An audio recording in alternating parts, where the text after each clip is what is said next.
কই কাকাই কই আজকে? এই যে কাকা, একটা বিচার আছে তো।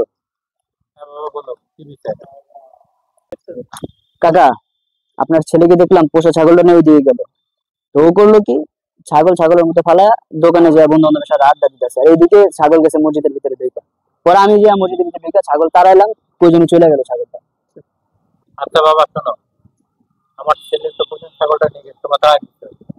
আমার পোষার ছাগলটা যখন তোমাদের মসজিদে গেছে, ও তো অবলা, তো বুঝে না, তাই না? এই জন্য তো গেছে। আমি তো বুঝি, আমার তো বুঝ আছে। তুমি কখনো দেখছো আমাকে মসজিদে যেতে? কোন কি কাকা? আরে হ বেটা, এরা তো কোনোদিন এটা ঈদের নামাজে পড়তে দেই না, মসজিদের ধারে কাছে যায় নাকি? কি রে তুই কস না কে? তোরা তো জানো এই মসজিদের ধারে কাছে যায় না, তোরা কি লিগা আবার মানে ছাগলটারে তারাইলি? এটা তো আমাকে সৌভাগ্য ছিল, আর ছাগলটা আমাকে মসজিদে ঢুকছে। শুরু করলে ভালো। হ্যাঁ।